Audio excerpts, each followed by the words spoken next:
Good afternoon, Evergreen Church. Thanks for joining me on Chapter 2 of Fang Spew and the Black Pond. Chapter 2 is entitled History. It's about how humans ran into the mandible bug Cilius the first time and what happened. All right, this is much shorter than yesterday. Yesterday was about 20 some odd minutes, I think. This one's only about 10 to 12. Chapter 2, History. I don't believe for a moment that my readers are members of the great unwashed, who believe history is both boring and useless. Rather, you strike me as the intelligent sort, those who think history can be both interesting and relevant. Footnote. While I believe the previous sentence is true, what follows is clearly not. This is a work of fiction, and if you use these facts in the story on, say, a social studies paper, you're likely to get an F, or maybe a D with points for creativity. So, given that fact, listen to all I explain about mandible bug Cilius and how we humans discovered them. And, while I'm explaining that, I'll also reveal where the phrase dead drunk comes from, and why trains go click click. Why train tracks go click click click when trains roll over them, and it's not what you think. So, pull up a couch. Get comfortable, but maybe keep an extra light on, because those black clicking noises sound so much closer in the lengthening shadows, don't they? This history lesson begins right after the American Civil War finished, with the newly reunited nation turning its attention to the western half of the continent. There was a lot of new land to be mapped and settled, and the building of the Transcontinental Railroad provided much of the impetus for it.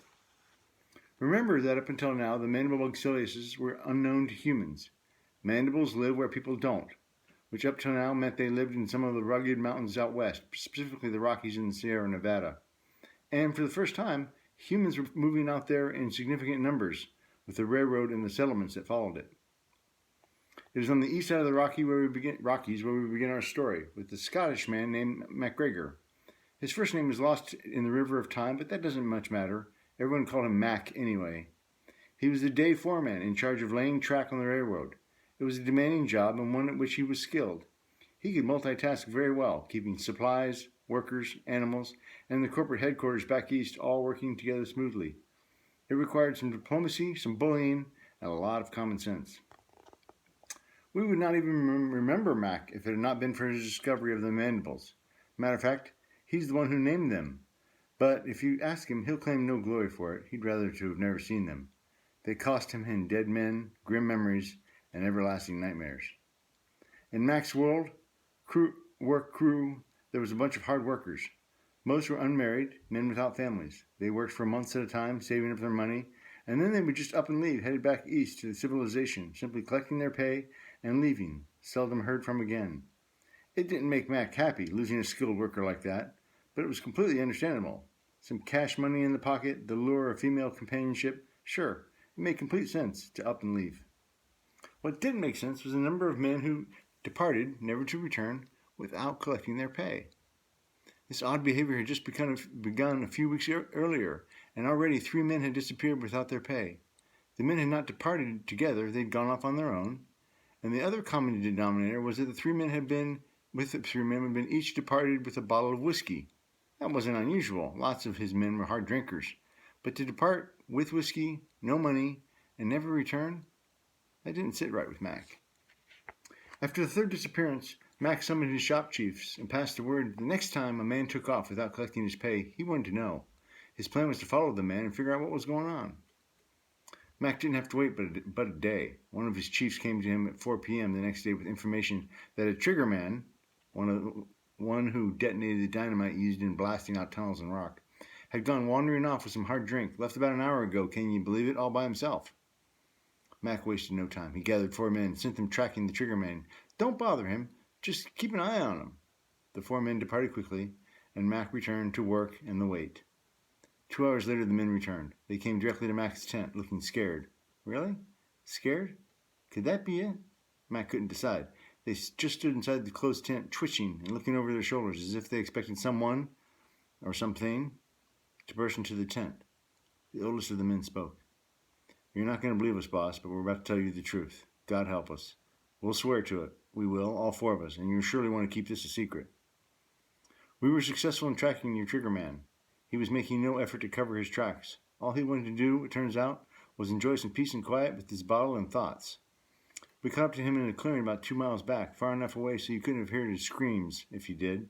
See, we got there at the end of an attack. He must have sat down in the clearing, drunk some of his whiskey, and then fallen asleep. Must have been passed out, because no man would have let that. Here the speaker paused, and the sweat on his brow stood out on his tanned face. Animal, get close to him without pulling his gun. We got there when the animal was just finishing up eating the man, and well, we froze. Not a word, not a breath, escaped from anyone. Pure stillness as we six looked on the animal standing above what was left of the trigger man. The animal showed no awareness of us as we stood locked in fear and horror. It was as tall as a man, completely black with a flat head, eyes on stalks, swiveling, and huge lobster claws for arms and hands. It was using one to move pieces to its mouth. And we still didn't move. What could that monster be? And then it moved, sideways. Not forward like a man, but sideways, like a crab. And its movement caused ours. In unison, we all went for our guns, had them out firing, smoke filling the clearing, filling our nostrils as the animal sped away from us. But I swear one of its eyes rotated to look at us behind as it left. Saw us. It really saw us. But it kept scooting sideways. Its kneecaps must be on the outside of its legs, still carrying part of the trigger man, and its large, must be sharp claw. And we kept shooting at it until the hammers were clicking on empty shells. I don't think anyone hit it. The story came out in pieces, disjointed and feverish. There had been a lot of confusion at the time, and the retelling of the event there were, of course, gaps and repetition. But Mac gleaned enough from the story to know two things. They had a real problem on their hands, and this must be kept secret. If the word got out, building the railroad would come to a halt. He'd have no workers. But for the safety of those same workers, he had to do something. Perhaps hunt it down and kill it? And what was it? Could it be killed? How would they find it? And what about the whiskey? Was that relevant in the killing? Maybe the animal, it hadn't yet been named, was attracted by the smell? The trigger man must have died while drunk, and here, as I mentioned earlier, is where the phrase dead drunk comes from. These questions and more were discussed at length by the 5 men. The sun set as they rehashed the details and began to put flesh on the white bones of a plan. And by the time it was full dark, bright stars, the plan solidified. The men agreed to secrecy. How long that secret would remain was yet to be seen. It was 4 p.m. the following day when 4 men, heavily armed and carrying a bottle of whiskey, departed the railhead. They left behind the noise and organized chaos of the work site and moved down the hill toward the clearing, each one cold, sober, ready for anything. They arrived at the clearing and drew straws. The man that selected the shortest straw was, unfortunately, to be the bait. He took the bottle, checked a full load of bullets in his pistol, gave his rifle to another to hold, and walked slowly into the center of the clearing by himself. He took some whiskey into his mouth and spit it out. He did not swallow. He wanted no slowness of reflex, no sluggishness of thought for what was to happen. He sloshed some more of the hard alcohol around him on the ground, spreading the smell, in case that was what brought the animal in. Then he lay down and pretended to sleep, with his eyes wide open, and his pistol in his hand, the hammer cocked. Other men took up their stations around the clearing, each ensuring he had a clear rifle shot if needed, and marking the location of the other hiding men. No one wanted to accidentally shoot another. And they waited. I imagine there was no napping, and the man in the clearing was the most awake of them all. These men had seen something no one had ever encountered before and lived to tell about it, but it had scared them mightily. They were each strung out like piano wires, taut and ready. And they waited some more. It was quiet in the woods. Occasional birds chirped, squirrel chattered, and the man in the clearing was discovered by a couple of mosquitoes, who, in turn, invited some of their friends. He maneuvered very slowly to get a hand up to his face and smack him. Success. And they waited some more. The sun slipped behind the mountains to their west. Shadows lengthened, and from the east came the noise of snapping sticks and crunching leaves. Rhythmic. Whatever was moving was not very quiet. By the time the animal could be seen moving through the trees, every man was looking at him through the open sights of his rifle. Pulse rates increased, breathing slowed. The animal moved sideways, like the day before, zigzagging back and forth toward the still man in the clearing. 3 rifle barrels tracked the movement. The bait performed his function brilliantly. He didn't move. It helped that the animal approached him from a direction he could not monitor, from behind him, and that all he could see from his restricted point of view were the 2 rifles of his companions moving with the zigzag of the animal. As they planned, the hunters let the animal come within 20 feet of the man-bait. They would have let it get even closer, easier shot, but the bait would have none of it. Matter of fact, he had flatly refused to act as bait unless the 20-foot circle was agreed upon. So, at 20 feet, the lead hunter gently squeezed the trigger of his Sharps 50 rifle, just as the animal zagged and missed it by inches. The animal's eyes swiveled from the bait to the direction of the shot and the lead hunter. Without lowering the rifle, the hunter worked the action, jacking another bullet into the chamber, watching as those stalk eyes zeroed in on him, focused on him, and watched the animal burst into an unexpected sideways speed. The hunter could feel his blood almost fizz as adrenaline dumped into it by the barrel, doubling his heart rate. He tracked the zigzagging animal as it sped toward him, thought, I could outrun it if I ran directly away. Breathed out slowly, pulled just inches of lead, squeezed the trigger, sending a large round into the chest of the animal.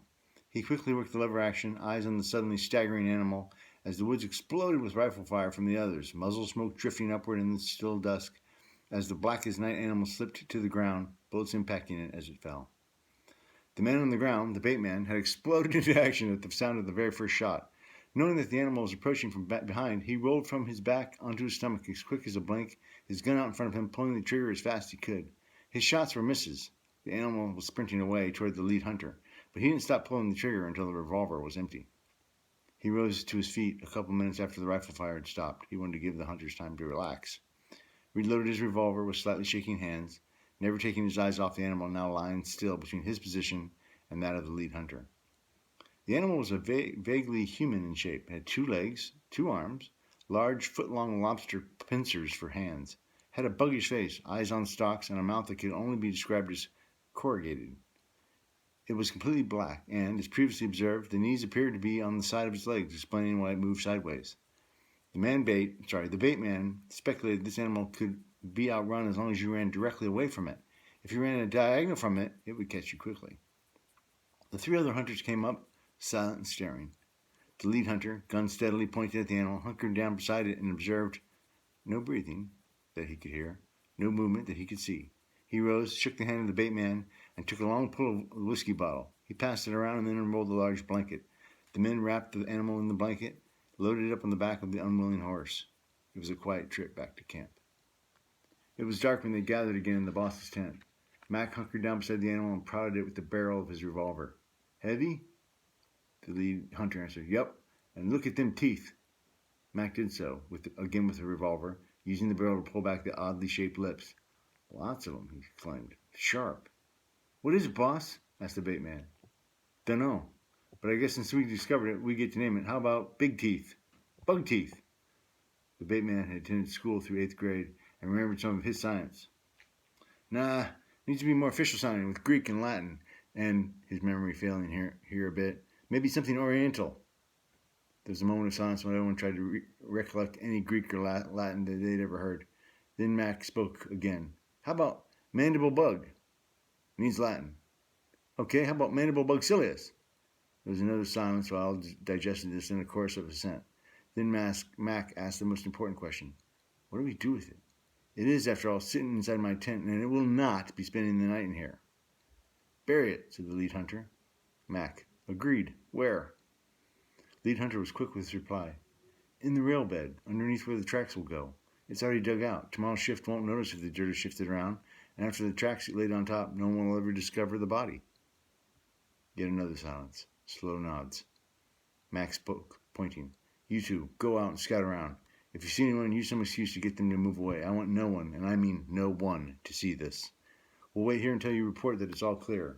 Go quick. The plan worked. Burial was fast, the men in a hurry to be rid of this animal. They took the animal to the end of the tracks where earth had been removed in preparation for the tons of rock and earth that make up the rail bed. It was quick work for the men to slightly deepen the hole, roll the mandible bugcilius into it, pack rock and earth around the stiffening body.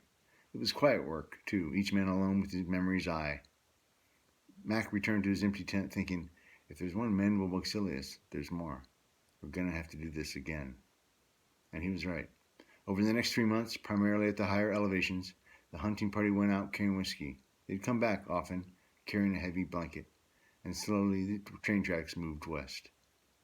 It wasn't a year later until Mac noticed the click-click noise that the train made as they went over certain locations along the track. You've heard it, haven't you? Happens in odd spots. You probably thought the tracks were an ill fit, the metal rails rocking against stone perhaps, but Mac knew better. The tracks were well laid. Nothing was loose. He checked closely as trains rolled by, click, click. The tracks weren't moving. It occurred, click, click, only in certain locations, and he knew what he'd find if he dug in those certain locations, something black and rotted. He also knew that the hard shell of those pincer claws wouldn't rot. They'd still be there, sharp and whole, click, clicking as the weight of the train rolled over its grave. And he knew there were more still alive out there, waiting. The end. Hope you join me next time.